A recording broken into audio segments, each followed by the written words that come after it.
I wrote a little song to remind you Choice Hotels get you more of the experiences you value. The Cambria Hotel's got it all. A rooftop bar, have a ball. Cocktails up here feel just right. Is Cambria amazing? All right. Bring a date, your team, or even your mom. Book direct at choicehotels.com. See you on the roof.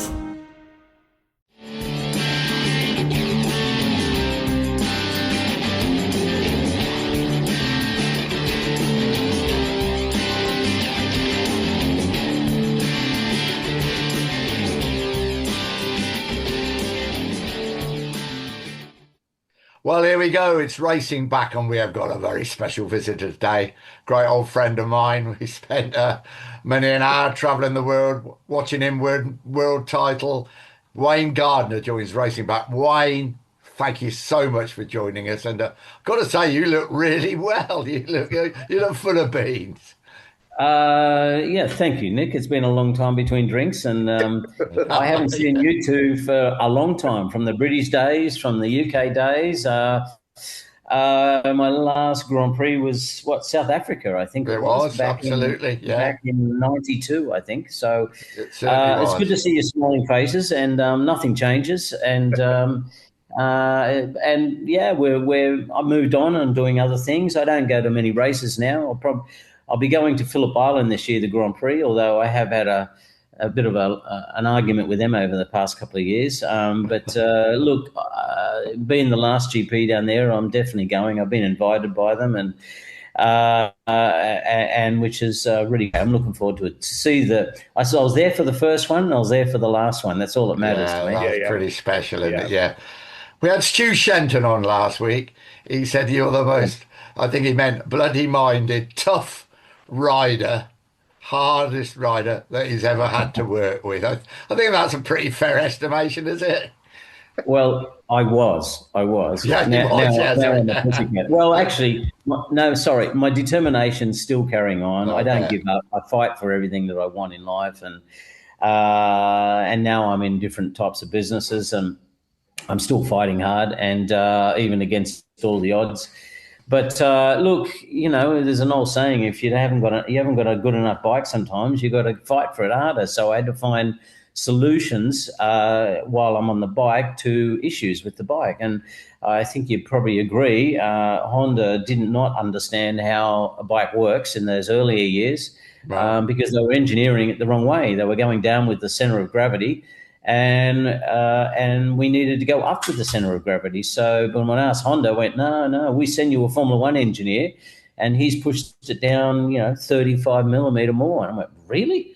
And that was in '88 that was talking about. So, what I'm trying to use this as an example of, you've got to ride around the issues sometimes and adapt while you're on the bike. And that was probably my greatest forte.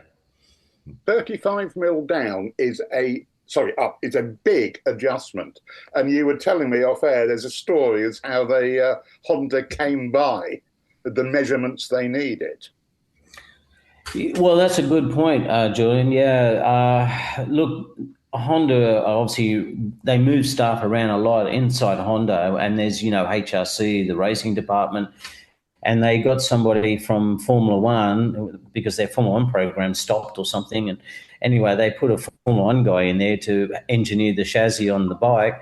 And they used the philosophy is low is best, get your center of gravity down low. But that's with a car, with four wheels and with wings. And our bikes don't have two wheels and have no wings at that time. They do now, but that's probably a little different matter. But however, they pushed the center of gravity down, and we did half of the '88 season with no rear grip. And when I went testing in Surface Paradise, the long sweeping corners, all I was doing is spinning the wheel. And I said, I can't get any grip. There's no grip. Oh, maybe the tires are old or something, other excuse. But all the Honda engineers were there, and that was on the Gold Coast. But we went, oh no, we'll go to another track and try it, and we did, and it was a little bit better. But once we got closer to the racing program, by the time we started the season, we still had this inherent problem, and we thought we'd start the season. I did half the season and just getting no results. And I was getting angry and pissed off. And you know this, Nick. I was trying to look after you at the time. Yeah. Exactly. You know the stories, and I just couldn't find any grip. Yeah. Once we worked that out, we went testing, and once we had a peeky-boo at the Suzuki, when it was next door to our truck, next door to my motorhome, and I had mirrored windows in my motorhome, I went and told the Honda engineers. They come in there and they sat there all day for not 8 hours taking photographs of the Suzuki. And fortunately, that was at Le Mans, in fact, in '88. And it was a really, really hot day like it is at the moment. And remember they used to have the awnings off the side of the truck? They pulled all the trucks up. And so it was sitting there naked, the bike, with no fairings, no nothing on it. So the Japs came in and photographed, rolls and rolls and rolls of film and took them back and analysed the bike up on the wall. And I kept asking them, what's happened? And they didn't want to tell me.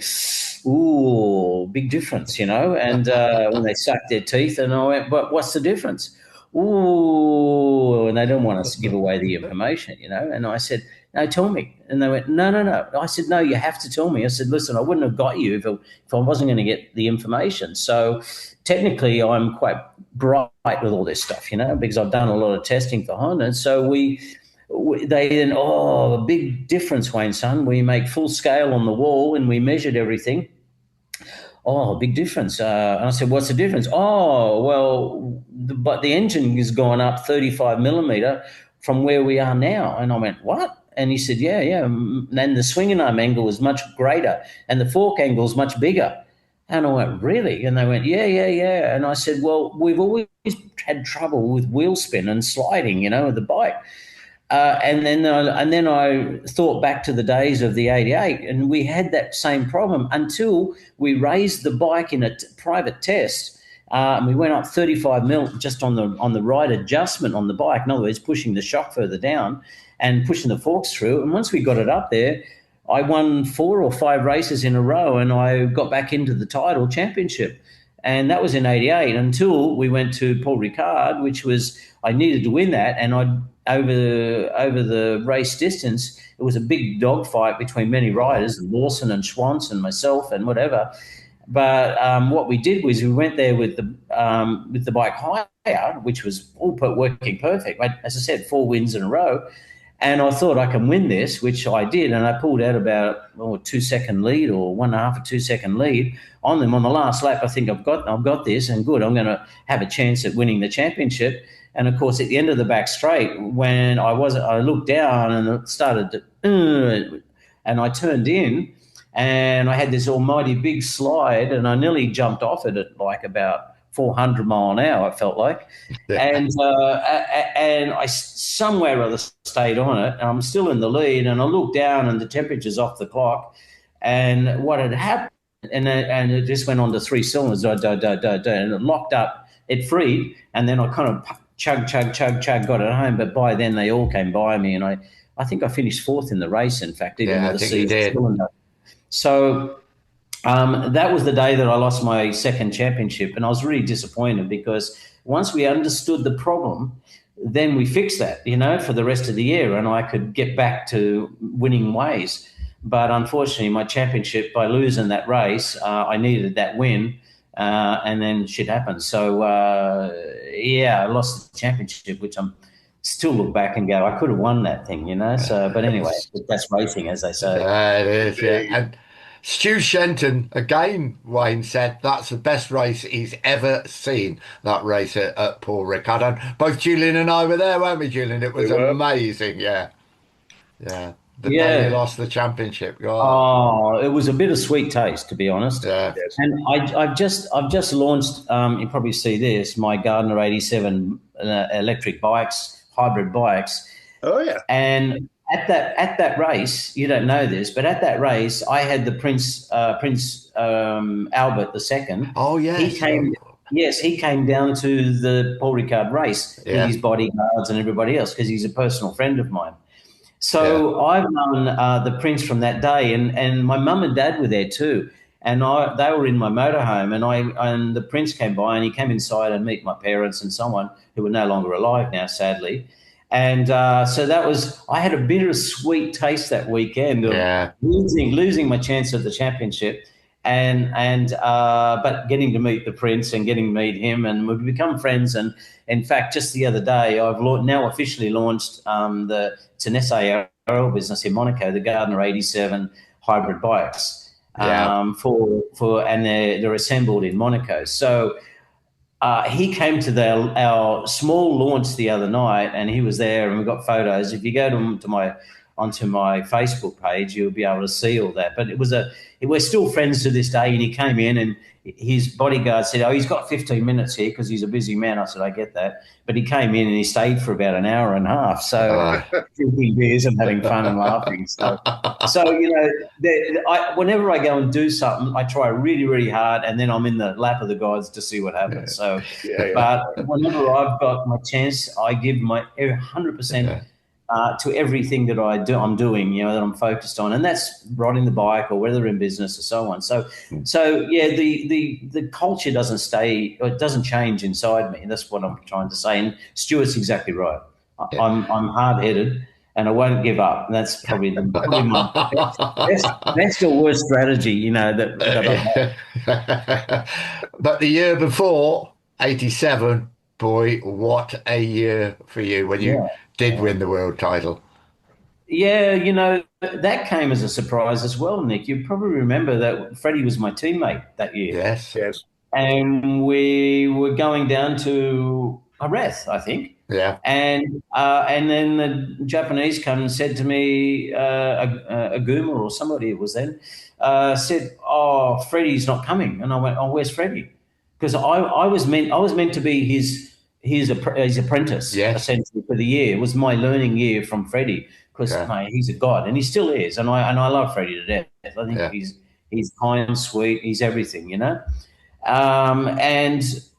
I was in awe of him, and I just wanted to go. And when he missed the testing in Australia through leaving his boots or something behind, so I didn't get to ride with him there. And then we started the season, and he never.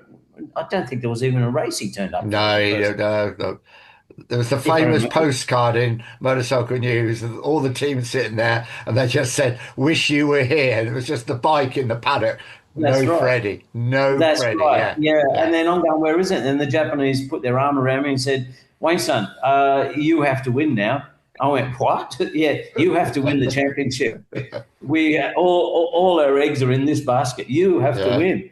Do your best." I said, "Well, I'm not sure if I'm ready for this. I don't have the experience as an official factory rider just yet." But I said, "Okay, well, I can only do my best." So I attacked Jerez in a way that I made more. I was more aggressive. I was more focused. I was more. I would not give up, and I went into the race with a different attitude. And that I was going in with a mindset, I have to win this. I have to win this. And I think that changed my career right at that point. Yeah. So I went into that race, and of course, my main competition was Eddie, and I passed him and pulled away and went on to a strong victory and a lap record, and that sort of started the ball rolling for the season. And then it went from more to more, and it gave me the confidence to keep going. So that was the changing point. I think it's putting all the responsibility on me by Honda, and it kind of made me really change my mind. And then Mr. Honda come to watch some races, and there was all sort of other things that got involved in it, and then the pressure built up. But it was good for me, it was really good for me at the time. Yeah, and it was amazing. And what happened in Australia? Was lucky to come the year after you'd won the tournament. I mean, I always quote to people, Pat Cash, the tennis player, won Wimbledon in 1987. I mean, that was big in Australia. But Wayne Gardner was voted Sportsman of the Year in Australia. Could you have believed what happened back in Australia when you won that title? Well, at that time, Nick Harkering was working for me. There he was. Yeah, and he was looking after the media in Australia, and that raises another subject. Because when I was young and I was trying to find my way through all the maze of contacts and racing and sponsors and trying to raise capital and money, and and I was a kid with a big dream, but didn't know how to get there, with a roadmap to nowhere. So Yeah. then I thought, well, I need to get a bigger profile, because in fact, at that time, I went to Tui's New, the beer in Sydney, when they were in the Sydney Centre. And I went to them and told them who I was and what I was doing. And they went, motorcycle racing? What's that? Grand Prix racing? Never heard of it. And Wayne Gardner, who's he? So it was I came into that meeting obviously with a disappointment, but it made me think about, well, hang on, I've got to change something here. So I went about and I went, I have to raise my profile, and I want the people to open the doors to me or walk me in. Yeah. And I want to come in with some power or some notoriety, So then I spoke to Nick, who was a journalist in the Wollongong local newspaper. And for the readers and the other motorcycle riders, this is a very good way how it worked for me. I'm not sure now it works, but so I contacted Nick, and who always did photos and did little stories in the local newspaper. And I said, Nick, and who we became friends, and I said, would you be interested in writing stories? And I said, I don't want to get into the motorcycle magazines. I want to get any other magazine but motorcycle magazines, because the motorcycle magazines takes care of itself. And so I said, I need to go broadening my contact patch and in sponsors and things like that. And so he goes, okay. So Nick contacted all the radio stations and lined up chat shows like this. And I travelled around Australia, and that was to do with obviously the first Grand Prix at Phillip Island. I went to every radio station and media company in every state and every town, and you name it. But it was a way of broadening my contact base and getting my profile much higher. And since I did that, then of course I left and was living overseas and racing. And I said, Nick, don't worry about the results. I'll get those. You keep that all lined up and start looking for sponsors for me, and so on and so on and so on. So that's how it started. That's how I started getting media coverage, because of Nick Huckering, and he also wrote the book, as well. So there was a lot of. Nick was a great guy, a nice man, and he loved traveling with me and doing stuff. And so we become a bit of a duo. And then we're involved with Rothmans, which involved you and Julian in the UK. And so there was. It was kind of a grouping together. It all magnetized and pulled everything together. And that's how it happened. It wasn't anything genius or anything. It was just, but I had to come up with the results, and that was the most important thing. And when you were fighting for that title and it was building to a crescendo, Australia, as you say, got completely obsessed. I remember the phrase "win it, Wayne" was everywhere. Yes. You had like the Ellis brothers, the top rugby players, television adverts going "win it, Wayne," and every Australian celeb and sports person you could think of. Yes, that's correct. Look, at that time, there was no TV in Australia. There was no profile on the sport. And SBS picked it up first time, which is our ethnic channel in Australia. So they started showing it, and then apparently Kerry Packer was watching it or seen it, and he decided then that he wanted to get that exciting sport on TV, and that's how the whole process started. Yeah. So, and then there was no mobile phones then when Nick was in Australia, so I had to go and make sure I had enough bag of coins to go to the local, the telephone box in the street, like at Aston or somewhere, and I get in the motorhome and I say, Adri, stop at the first telephone box, driving my big motorhome, like a 40-foot motorhome, and I'd have to be ready with a bag full of coins to run out there and then feeding the telephone while I'm telling Nick the stories of what happened at, for example, the Dutch Grand Prix or whatever. And I was kept watching the coins go down. I said, Nick, I've got to go. Okay, thanks. Talk to you the next one. And it was kind of like routine after routine after routine. And because in those days, no mobile phones. And so when mobile phones came out, I went, oh, how good is this? I can just call Nick whenever I need Nick or whatever. So, and now we've got Zoom and all these other technical advantages now. So, life's changed a lot since then. It's that proof yet again. It's not just riding the motorbike. It's everything that goes around it that needs your full attention. And Absolutely.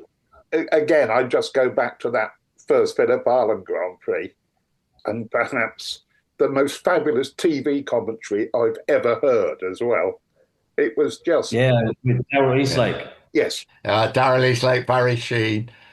I don't know who did the 125 and 250cc races, but he was in the background. I think it was me. I wasn't allowed to do the big ones.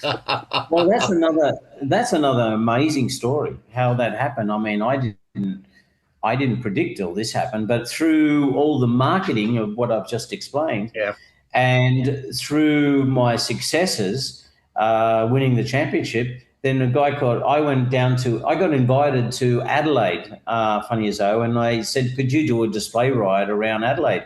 So I asked Honda. Honda sent my Grand Prix bike to Australia just for that outing, and I think it was the Formula One race, I think it was down at that time. Yes, I think it was. Yeah, and so it was, because then I got to drive the Formula One car. That's right. And so this would have been 88, yeah. So they sent the bike down there. I go down there and I go out, and I was wheeling around the track, but it's really dangerous circuit for motorcycles, impossible, you can't race around that. Yeah. So with concrete walls everywhere. And so I came in and everyone's going, yay, great. And that's where the profile got raised again. And then Bob Barnard was down there, and he's the guy who put the Adelaide Grand Prix together because he's a road builder. He resurfaced roads and so on. That's his engineering background. And Bob come to me, he said, I've got a question to ask you. He said, if I've got an idea, I've got a circuit in mind that could be a really fantastic place for a Grand Prix.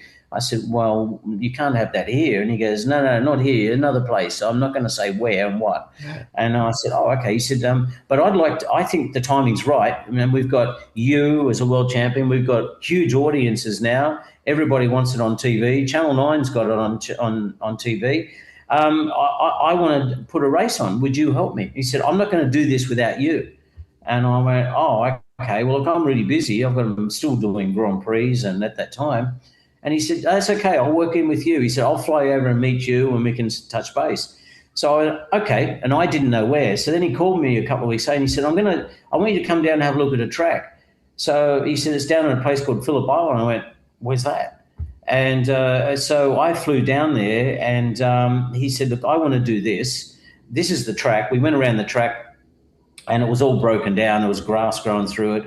It was covered in sheep shitting everywhere, and and there was one little tower box, that was it, as a commentary tower, because they used to commentate on old vintage cars going around there on the dirt track. They resurfaced it and then it closed down again after that, and it was in dilapidated state. So then Bob said, this is the track. And I went, oh, you're kidding me. I said, when do you think you're going to do this? Oh, next year. And I said, are you sure you're going to do this in 12 months? Yeah. He said, don't worry. I'll repave it. I've got to change some water drainage things. I've got to install culverts and et cetera. And I said, you sure? And he goes, yeah. I said, let's take a walk. So we walked around it. Then we got in the car and drove around it. And when I had it in the car and this flowing moment, I went, oh my God, this is amazing track. This will be incredible. He said, do you think so? I said, yeah, it's fast. I said, and that's what all the riders like. And I said, and look at the backdrop of the beautiful sea. And I said, and it's a beautiful little island. It's like a vacation down here, and there's going to be more hotels needed. And so on. He said, yeah, I understand all that. So he said, okay, if you help me, you and I will do this. But he said, I'm going to ask a lot from you. I said, okay. And he did. And he did. He had me flying around Australia, doing the media trail, lobbying the government and Canberra, and lobbying and asking them for funding to do this spectacular event. And I worked for three or 4 months prior to the first race. Yeah. And I went into that and I was exhausted. I was just absolutely, because I was involved in the marketing. So I traveled around Australia about 28 times, just trying to get as much coverage as we could. And we had 94,000 people that day, that first event, which was unbelievable. And I thought the island was going to sink. They've never had a bigger crowd than the first one. No. I must just tell people that we are going to have Wayne specially on before the last race at Phillip Island to tell us the whole story, because the Phillip Island edition would take hours to go through as well, because it's so special. So that was a great story. I mean, so I have obviously a long relationship down there, and Bob and I built that thing. So it's the last one, and I'll be there this year. And you're right. And it's still, the thing people ask you all the time is, what's your favourite racetrack? What's the best racetrack? And my unhesitating answer is always Phillip Island. Phillip Island. Yeah, absolutely. Now, for me, I've also got Bruno. I love Bruno. I won there before, and I was very fast there. And I think Bruno and Phillip Island are my best circuits, and for riding.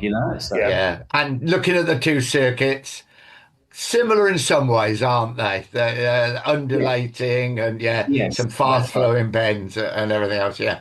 Now, as well as Nick Cartering, you had a very canny manager by the name of Harris Barnett. And we always said, and I'm going to ask you this, you were the first person to get £1 million contract. Harris Barnett always told us you were the first person to get £1 million contract with Honda. Can you tell us if that's true or not?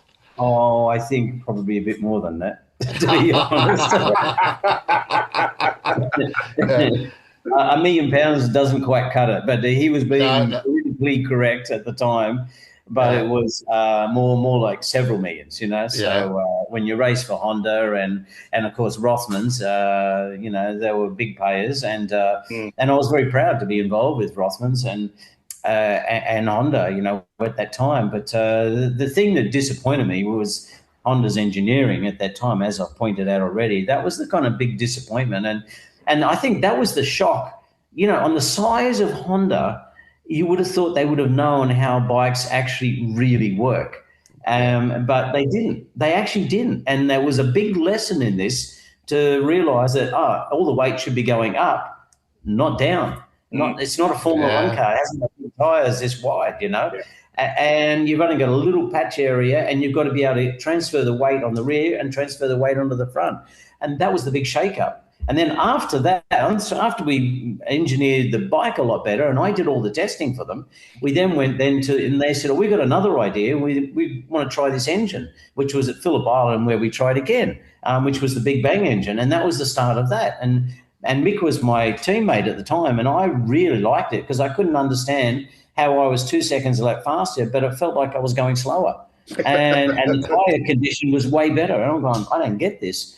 But and Mick, no, in his style, he liked this screamer type engine, the 90-degree firing. So there was a push and pull within the team about what we're going to do in the future. So, but fortunately, they followed my thoughts on that, and they ended up with the Big Bang for many years. Yeah. So, were you ever tempted to leave Honda, or were you approached to leave Wayne? Oh yes. Many times I talked to Kenny Roberts about this. Yes, I had the chance to go to Yamaha on my year that I departed. They wanted to sign me. I said nah. At first I'm loyal to Honda, Yeah. And we had a good bike by then, and that was '92. Kenny goes, I'll offer you a 5-year contract with Marlboro money, obviously, and he was prepared to pay multiple pounds, euros, dollars more than what Honda paid because it was Marlboro, So I wanted to go, and then because I said that if Eddie comes to Honda, I'll go to Yamaha. I'll take his place. And Honda said, no, we're not getting Eddie, and we want you. And I went, are you sure? And they went, no Eddie. So I signed up with Honda, and talk about a stab in the back. Honda then signed him through the American Honda dealership or franchise in America, and they announced it in like about March or April, just on the doorstep of the championship starting. And I was really, really, really dirty about that because I would have been paid a lot more and been on Yamaha bikes, which I thought were still pretty good. And I think I could have rode the wheels off those things a lot more than I could with the Honda. So, but in saying that, I was stuck there and I was dirty with Honda at the time because they backstabbed me. And so, but look, that's history in the background.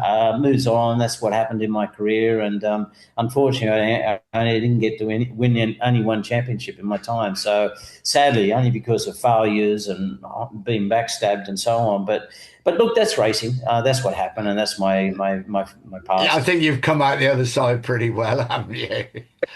Yeah, I've done well. I'm happy. And now, of course, got a son in Remy. I'm just and going he's to a ask you about Remy, yeah. Moto 2 world champion out of it, and I taught him what to do and how to do it, and he's been very successful. And he's struggling a little bit on the Yamaha at the moment. They're a bit low on power and speed, but he's still a good rider, still very talented, and it's a pity that he's not back in MotoGP. And I'd like to see him go back in there because I think he's got the smarts to work with these bikes, if he was on a good bike. Just finally, Wayne, because we are running out of time, your toughest opponent, all the way through from the Honda Britain days, all the way through to your retirement, or was it South Africa, 1992? Yeah, that's a good question. I think the hardest one to crack was Eddie Lawson. For sure, because at that time I was at the peak of my career, and so was Eddie, and I'm trying to take the mantle off him, and it was back and forth, and he won the championship in '88, and I was really pissed off about it that the bike failed me, so because I in riding I was quicker than him, there was that a doubt. So but he was steely and cold and didn't want to talk to me and didn't want to become mates, and I then had to try and start acting and those sorts of things. So it was a bit of a off track, on track battle for the championship, and that's hard to work with because I'm pretty open sort of guy, but I then had to turn into somebody else. You got to go through these metamorphosis stages on your way to a championship. You got to protect yourself. So yeah, I think for me, Eddie, Mick was very fast when he came. It took a little while to get going. He had lots of injuries, which was sad for him. But when he was going good, Mick was fast. But Schwantz, very fast, very good, a little bit unpredictable. So I knew that I could probably beat him on my limits. And Wayne Rainey, very, very, very good, very calculated. Wow. All I'll say to you wonderful people listening and or watching is you think that one was good with Wayne Gardner, you wait till the one before Phillip Island, the last ever race at Phillip Island in the foreseeable future. We have recorded Wayne, and it is extraordinary, but so enjoyed. Pulled no punches, did he, in this one? Interesting. A few people copped it there. Yeah, and wow. Oh, Wayne Gardner, thank you very much indeed. Boy, he looks well as well, doesn't he? I mean, it's 1987, so what's that, 39 years since he won that world title? Wow, God. And and that was a world champion talking to us. Oh, yeah. Wasn't it? Yeah, and immensely proud world champion. Very. I mean, you can imagine when everybody, probably even Wayne, would say that the lesser of his talents was actually riding talent. Yeah, well, Stu Shenton said he'd never met anybody, everyone said, yeah. Yeah, it was done on sheer force of mind, basically. Yeah. And woof. And the Eddie Lawson story, I remember the phone rang, it was before mobile phones here. In Oxford, 5 o'clock in the morning, Wayne. He was spitting feathers. Did I know that what they'd signed Eddie Lawson? Did I know? Like it was my fault. Yeah, I didn't know at the time either. But, so he was. I can tell you, he was angry. Yeah. Did he read it in a newspaper in Tokyo Airport? I don't know. But he was not happy. There you are. Ups and downs of Grand Prix racing and fighting through the pain. That's, I think, something that I could never envisage in any way at all. And still are. They're brave, determined. Yeah, and just world champions are different. Yeah, they are. Any sport you look at, they are different. They're wired differently. Their intensity, and just the will to win and the will to suffer to get there. Be it the training or the trial, all the rest of it. And as Wayne said, he never stops, does he? E-bikes now. Oh, that's right. Yeah, well, that's Wayne, isn't it? It had every opportunity as well to get things in, and that determination. Yeah, and I think we promised to give out his all his details in there. Well, it's the easy thing would be Gardner87.com, and that's Gardner, then figure8figure7.com, and you can have a look at what he's doing now. And the engines in them, he told us off air, are Yamaha. Yeah, that's right. Yeah. So, he told me that gleefully off air. So, old grudges never die. When you need to build up your team to handle the growing chaos at work, use Indeed Sponsored Jobs. It gives your job post the boost it needs to be seen and helps reach people with the right skills, certifications, and more. Spend less time searching and more time actually interviewing candidates who check all your boxes. Listeners of this show will get a $75 sponsored job credit at Indeed.com/podcast. That's Indeed.com/podcast. Terms and conditions apply. Need a hiring hero? This is a job for Indeed Sponsored Jobs. Oh, so enjoyed that, and thank you, Wayne, so much. We spent a lot of time together, and boy, I've never met anybody in my life so determined to make things happen when he really wanted, and he would go through anything to do that. So don't forget your motorsport tickets, motorsportstickets.com, any form of motorsport. Buy the tickets through them and you will help us. And news on the T-shirts, Jules, from Rich, who has to be obeyed. He's asked for our sizes. Yeah, there may be T-shirts coming, folks. There may be T-shirts. Those of you who are not UK resident, postage charges are horrible. But, we'll cross that bridge when we come to it. Oh, God, I want to get this old one off. I tell you. I know, this is a BSA one I've had for decades. But it's good. But and don't forget, please, if you would do us the favour of subscribing on YouTube or on Apple or wherever you get your podcasts from. It helps us climb up those algorithms. And join the Paddock Club for a few extras as well if you've got a couple of quid to spare. Costs about a coffee a month. There you go. So thank you, Wayne Gardner. Wayne, obviously, this week. The week after is going to be Dr. Martin Rains. I think he's probably the only person that's been to every British Grand Prix since it came over from the Isle of Man in the mid-70s. Martin has been to every one. So there'll be stories of Roberts and Sheen and Donington Park, Silverstone. That's going to be really, really interesting from the good doctor. As I say, Freddie Spencer says he will join us. So we're trying to get a hold of Freddie. Peter Duke's going to join us talking about his dad, Jeff.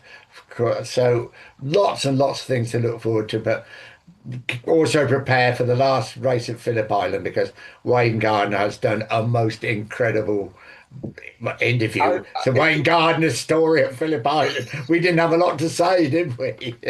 Just mention Phillip Island to Wayne, sit back and just luxuriate in the atmosphere that he generated, basically. That he talks about it so well. But I'd love to tell you more about it and even play it to you now, but we're not going to. We're saving it for the week before the final Grand Prix at Phillip Island. They are. Thanks for joining us once again. As Jules and I always say, it's a talk over a pint, and I think that's come out today. And we really, really value you listening. And Dr. Martin Rains next week. So Sheen and Roberts at Silverstone, prepare yourselves.